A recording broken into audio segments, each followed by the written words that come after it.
नमस्कार दोस्तों, कैसे हैं? उम्मीद करता हूं कि आप ज़बरदस्त और सुपर होंगे। तो दोस्तों, आज फिर एक नई वीडियो के साथ आपके सामने हूं और वीडियो का जो टॉपिक है वो इतना शानदार है, इतनी सारी क्वेरी मेरे पास आई हैं कि सर इस टॉपिक पे वीडियो बनाइए। और दोस्तों, टॉपिक का नाम है registration of hospital in India. दोस्तों, आपको पता है आजकल हेल्थ सेक्टर सबसे बूम पर है, हेल्थ सेक्टर सबसे ज़्यादा रिक्वायरमेंट में है। तो काफ़ी सारे क्वेश्चंस आए, मेडिकल जो वॉरियर हैं, हमारे डॉक्टर्स हैं जो हेल्थ सेक्टर में, चाहे वो नेचुरोपैथी से हों या किसी भी सेक्टर में हेल्थ से रिलेटेड हैं, तो उन्होंने मुझे काफ़ी सारे क्वेश्चन पूछे कि सर आप हमें ये बताइएगा कि हॉस्पिटल का रजिस्ट्रेशन कैसे होता है। और यूट्यूब पे भी आप जाओगे ना तो काफ़ी सारी वीडियो आपको नहीं मिलेंगी इस टॉपिक पे। तो मैंने सोचा कि चलो आज ऐसे टॉपिक को लेते हैं जिसमें वीडियो अवेलेबल नहीं है और आपको इंपॉर्टेंट इन्फॉर्मेशन और नॉलेज मैं आपको शेयर कर सकूं। तो हमारा टॉपिक है दोस्तों registration of hospital in India. सबसे पहले मैं ये क्लियर करना चाहूँगा कि हॉस्पिटल का जो रजिस्ट्रेशन है, क्या वो एक सोशल एक्टिविटी है या एक कॉमर्शियल एक्टिविटी है।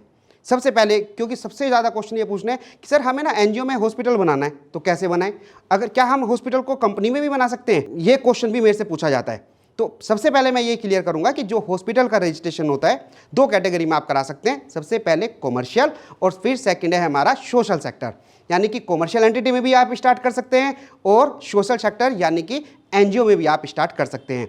दोनों ही सेक्टर के अपने अपने मेरिट और डीमेरिट हैं, अपने ही गवर्नमेंट के फैसिलिटीज़ हैं। कुछ सिचुएशन में जब आप एनजीओ में करते हैं, सोशल सेक्टर में कोई हॉस्पिटल स्टार्ट करते हैं जिसे हम चैरिटेबल हॉस्पिटल कहते हैं, तो गवर्नमेंट के काफ़ी सारे बेनिफिट आपको मिल जाते हैं। मैं डेप्थ में नहीं जाऊँगा, मेरा टॉपिक ये नहीं है कि आप चैरिटेबल हॉस्पिटल कैसे स्टार्ट करें और गवर्नमेंट की उसमें क्या क्या स्कीम्स हैं, क्या प्रोविजंस होते हैं। मैं आपको आज बताने वाला हूं कि हॉस्पिटल अगर आपने डिसाइड कर लिया है कि हॉस्पिटल हमें इंस्टॉल करना है, एक नया हॉस्पिटल बनाना है, तो कौन कौन से रजिस्ट्रेशंस आपको ज़रूरत पड़ सकते हैं।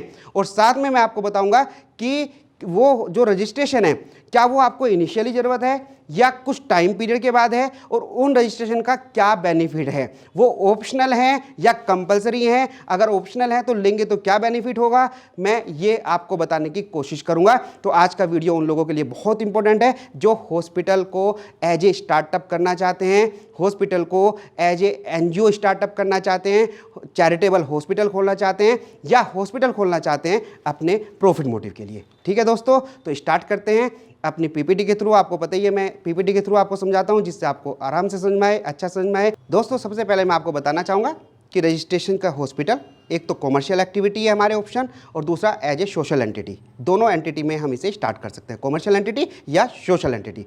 अगर हम कॉमर्शियल एंटिटी में स्टार्ट करना चाहें, इसका मतलब हमारा जो हॉस्पिटल खोलने का पर्पज़ है वो केवल और केवल प्रॉफिट मोटिव है।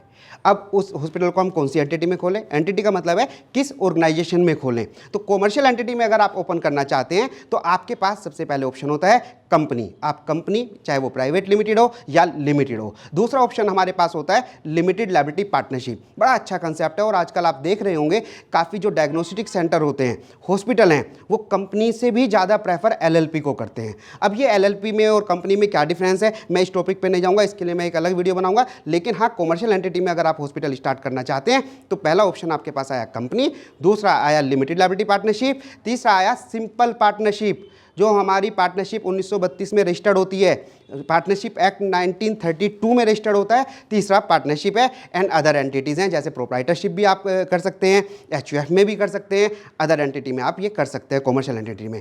दूसरा ऑप्शन दोस्तों आपके पास होता है सोशल एंटिटी। सोशल एंटिटी का क्या मतलब है, जब आपका उद्देश्य हॉस्पिटल खोलने का वो प्रॉफिट ना होके बल्कि समाज की सेवा करने का हो, गवर्नमेंट के साथ खड़े होकर लोगों के बेनिफिट के लिए हो।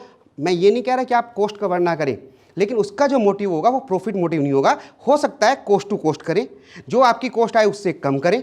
तो ऐसे काफ़ी सारे चैरिटेबल हॉस्पिटल खोलते हैं जो कॉर्पोरेट सेक्टर में भी खुलते हैं, गवर्नमेंट भी आपको हेल्प करती है क्योंकि आप समाज के लिए काम करते हैं। और आप नेट पे जाके देखिएगा, हर स्टेट में, दिल्ली का ही एग्जांपल ले लो आप, उसमें डालो चैरिटेबल हॉस्पिटल इन दिल्ली, पूरी लिस्ट निकल के सामने आ जाएगी। और उसके डायरेक्ट बेनिफिट काफ़ी सारे होते हैं, तो मैं उस टॉपिक पर नहीं जा रहा। बस ये है कि सोशल एंटिटी में भी आप हॉस्पिटल को रजिस्टर करा सकते हैं, हॉस्पिटल स्टार्ट कर सकते हैं। और उसमें जो आपके पास ऑप्शन होता है वो होता है society, trust and section 8 company. बस दोनों में अंतर क्या हुआ, अगर आप हॉस्पिटल स्टार्ट करना चाहते हैं कॉमर्शियल एंटिटी में तो आपका प्रॉफिट मोटिव है, और अगर आप हॉस्पिटल स्टार्ट करना चाहते हैं सोशल एंटिटी में तो उसमें आपका प्रॉफिट मोटिव नहीं है बल्कि सोशल बेनिफिट है, लोगों के लिए वर्क करना है और आपका प्रॉफिट मोटिव नहीं है। अब इसमें दोनों केस में ना मेरिट और डिमेरिट होते हैं। जैसे फॉर एग्जांपल कि अगर आपने अपना हॉस्पिटल चैरिटेबल हॉस्पिटल बनाया तो आपको पता है हॉस्पिटल इंस्टॉल करने के लिए, एस्टेब्लिश करने के लिए सबसे मेन कॉस्ट क्या होती है अपार्ट फ्रॉम अदर, लैंड, सबसे ज़्यादा होता है लैंड का।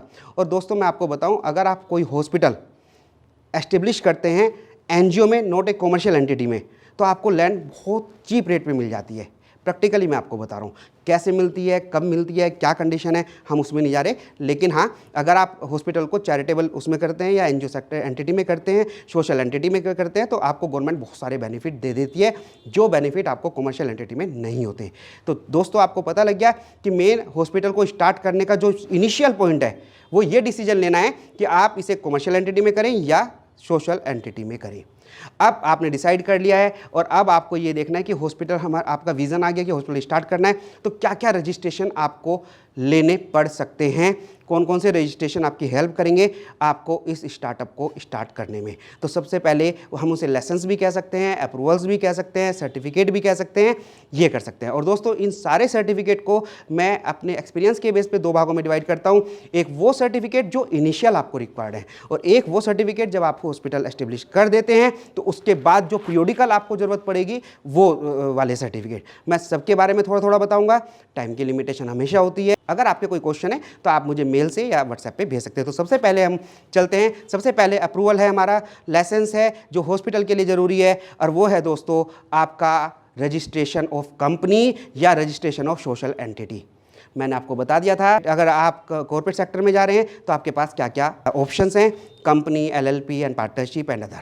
अगर आप सोशल एंटिटी में जा रहे हैं तो आपके पास है society, trust and section 8 company. तो सबसे पहले आपको ये रजिस्टर्ड करानी है, और इसके बारे में अगर आपको जानना है तो मेरी और वीडियो पड़ी हुई है, उसमें मैंने आपको डिटेल में बताया हुआ है कि आप सोसाइटी कैसे बना सकते हैं, ट्रस्ट कैसे बना सकते हैं, सेक्शन 8 कंपनी कैसे बना सकते हैं या कंपनी कैसे बना सकते हैं। तो पहला रजिस्ट्रेशन आपको क्लियर हुआ, बेसिक रजिस्ट्रेशन। फिर उसके बाद दूसरा रजिस्ट्रेशन आता है inspection for electrical installation sub station. Hospital में मेन रिक्वायर्ड होती है और ये आपको इनिशियली चाहिए होता है दोस्तों। फिर हम नेक्स्ट सर्टिफिकेट और लाइसेंस पे जाते हैं, license for storage of petrol diesel on form XV under the petroleum rule 2002। दोस्तों जो आप हॉस्पिटल चलाएंगे आपको पेट्रोल और डीजल के स्टोरेज के लिए जो लाइसेंस चाहिए होता है ये उससे रिलेटेड है। ये आपको इस्टेब्लिश होने के बाद जब आपका हॉस्पिटल स्टार्ट होगा उसके बाद आपको ये चाहिएगा, ये वाला लाइसेंस। तीसरा लाइसेंस होता है दोस्तों, पड़ सकती है आपको ज़रूरत, इनकम टैक्स का एग्जम्पशन सर्टिफिकेट। मैंने जैसे आपको बताया था कि इनकम टैक्स में हॉस्पिटल के लिए काफ़ी सारे बेनिफिट होते हैं, टैक्स एग्जम्पशन के सर्टिफिकेट होते हैं। तो ये एग्जम्पशन सर्टिफिकेट जैसे मैंने आपको बताया 1023C हॉस्पिटल के लिए होता है, आपका 17B तो हॉस्पिटल के लिए होता है, आपका 12A एंड 80G तो हॉस्पिटल के लिए होता है। लेकिन ये सर्टिफिकेट आपको कॉमर्शियल एंटिटी में मिलेंगे या आपको सोशल एंटिटी में मिलेंगे, ये डिपेंड करता है कि सर्टिफिकेट आपको कौन सा लेना है। तीनों सर्टिफिकेट हमारा अगर सोशल एंटिटी है तो मिल ही जाएंगे, लेकिन कुछ सर्टिफिकेट ऐसे होते हैं जो आपको कॉमर्शियल में भी मिल जाएंगे और सोशल एंटिटी में भी मिल जाएंगे। तो ये 3 सर्टिफिकेट इनकम टैक्स से मिलते हैं। कैसे मिलते हैं वो मैं इंडिविजुअली वीडियो बनाऊंगा, लेकिन आपको ये पता रहना चाहिए कि हाँ इस तरह के सर्टिफिकेट आपको इनकम टैक्स से लेने होते हैं। एंड नेक्स्ट है NOC from state fire service. आपका हॉस्पिटल जहाँ पे भी आप इस्टेब्लिश करना चाहते हैं दोस्तों, वहाँ से जो फायर का जो स्टेट गवर्नमेंट का जो फायर का डिपार्टमेंट होता है, फायर से आपको NOC लेनी होती है। और इम्पोर्टेंट मैटर ये है कि आपको हॉस्पिटल बनाने से पहले लेनी होगी वो NOC, अदरवाइज़ आपकी अदर वर्किंग की अप्रूवल्स नहीं मिलेंगी। उसके बाद दोस्तों आपको क्योंकि हॉस्पिटल चला रहे हैं तो registration for operation of x-ray installation machines जो होती हैं उनका भी एक रजिस्ट्रेशन होता है, वो आपको रजिस्ट्रेशन कराना है। और उसका जो रजिस्ट्रेशन होता है वो पीरियोडिकल होता है, हर साल या 2 साल का ऐसा उसका पीरियड होता है। आपको वो पीरियोडिकल रजिस्ट्रेशन लेना है, लेने के बाद आपको रिन्यूअल कराना है। और फिर आपको अगर आपके हॉस्पिटल में आपकी डिस्पेंसरियाँ चल रही हैं, क्योंकि मेडिकल के जो स्टोर्स होते हैं दवाइयों की ज़रूरत पड़ती है, तो आपको drug license for the medical store भी चाहिएगा। IPD फार्मेसी, OPD फार्मेसी के जो लाइसेंस होते हैं ये नॉर्मली 5 ईयर्स के लिए होते हैं, और 5 ईयर्स के बाद आपको फिर रिन्यूअल कराने की ज़रूरत होती है, तो आपको वो रजिस्ट्रेशन की ज़रूरत पड़ सकती है। दोस्तों नेक्स्ट रजिस्ट्रेशन है आपका, अगर आपके हॉस्पिटल में ब्लड बैंक भी की फैसिलिटीज़ भी है तो license to operate the blood bank under rule of drug and cosmetic act है।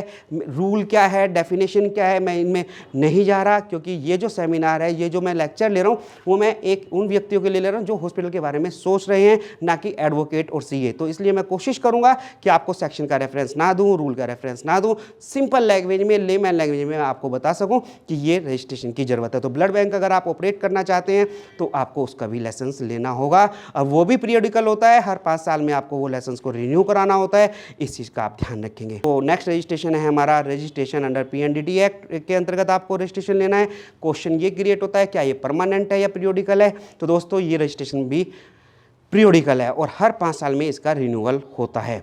हर 5 साल के लिए आपको ये रिन्यू कराना है। इसके बाद दोस्तों जब आपका हॉस्पिटल चलने लगेगा, वर्किंग करनी पड़ेगी, तो आपको इनकम टैक्स के जो मैंने रजिस्ट्रेशन बताए हैं, pan number, tan number, income tax return के लिए, वो रजिस्ट्रेशन आपको लेने हैं। जो पहले रजिस्ट्रेशन बताए थे ना, वो एग्जम्पशन के थे, वो आपको इनकम टैक्स डिपार्टमेंट बेनिफिट देता है। कौन से बताए थे मैंने? ये जो मैं बता रहा हूँ ये तो आपकी इनकम टैक्स रिटर्न फाइल करना, जो भी एंटिटी में आपने हॉस्पिटल को एस्टेब्लिश किया है, चाहे वो सोशल सेक्टर में हो चाहे कॉमर्शियल सेक्टर में हो, तो उसमें हमें इनकम टैक्स की रिटर्न फाइल करनी पड़ेगी, ऑडिट रिपोर्ट लगानी पड़ेगी, और इनकम टैक्स के पैन नंबर, टैन नंबर, जो छोटे मोटी चीज़ें हैं वो आपको करने पड़ेंगे। इससे पहले जो मैंने बताया था वो अप्रूवल्स थी, उसमें मैंने आपको 3 चीज़ बताई थी, 1023C का रजिस्ट्रेशन, 17(1)B का registration for hospitals, and third one is 12A and 80G का जो रजिस्ट्रेशन मैंने बताया था। 3 तरह के रजिस्ट्रेशन बताया था आपको। और इसमें ध्यान रखना 17B का जो रजिस्ट्रेशन है, अपने YouTube चैनल पे जो 17B का रजिस्ट्रेशन हॉस्पिटल के लिए है, उसकी मैंने डिटेल वीडियो आपको डाली हुई है।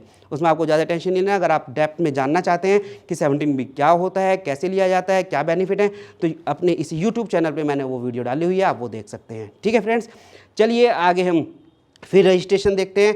Registration under GST act. क्या आपको हॉस्पिटल अगर आप चला रहे हैं तो क्या आपको जीएसटी के रजिस्ट्रेशन के लेने की ज़रूरत है?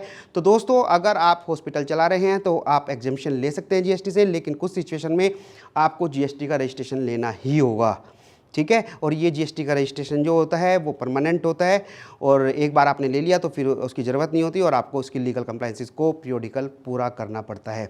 फिर आपके जो एम्प्लॉई हैं हॉस्पिटल में काम करेंगे, जो लेबर लॉज हैं वो आपको अडोप्ट करना पड़ेगा। ईएसआई एंड अदर जो लेबर लॉज हैं वो भी आपको लेने पड़ेंगे, वो ज़रूरी हैं, लेकिन वो कब लेने होते हैं उनका ऐसे नहीं कि आपके हॉस्पिटल में एक ही एम्प्लॉई और आपको वो लेने पड़े। एक लिमिट के बाद आपके पास ये जो लेबर लॉज होते हैं, कंपनसेशन एक्ट के जो लॉज होते हैं, वो आप पे अप्लीकेबल हो जाते हैं। तो कुछ दिन बाद, कितने एम्प्लॉय के बाद होते हैं दैट इज सेपरेट थिंग, लेकिन आपको उसकी भी ज़रूरत पड़ सकती है।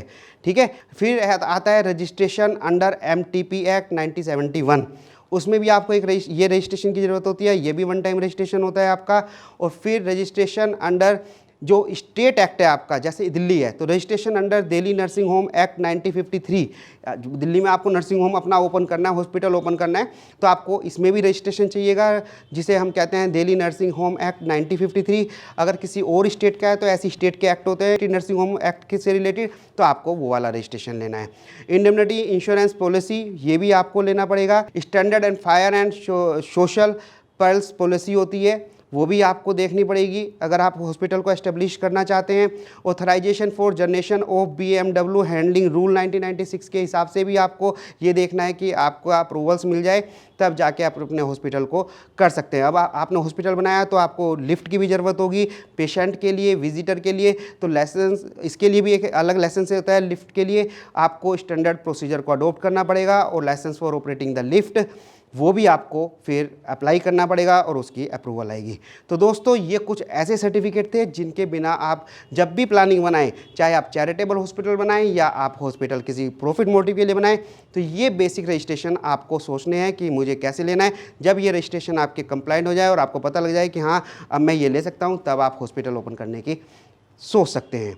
और लैंड के बारे में मैं आपको इंपॉर्टेंट इन्फॉर्मेशन दे सकता हूं कि अगर आप अपना हॉस्पिटल कॉमर्शियल एंटिटी में खोलना चाहते हैं तो लैंड आपको खुद परचेस करनी होती है, चाहे अपने फंड से या आप लोन के अमाउंट से, या आप किसी को उधार लेकर, जिसे कहते हैं लोन अमाउंट या क्रेडिट पे लेके ऐसे लैंड परचेस कर सकते हैं। और अगर आप सोशल एंटिटी से हैं तो गवर्नमेंट भी या अथॉरिटी आपको बड़े चीप रेट में हॉस्पिटल बनाने के लिए लैंड दे देती है।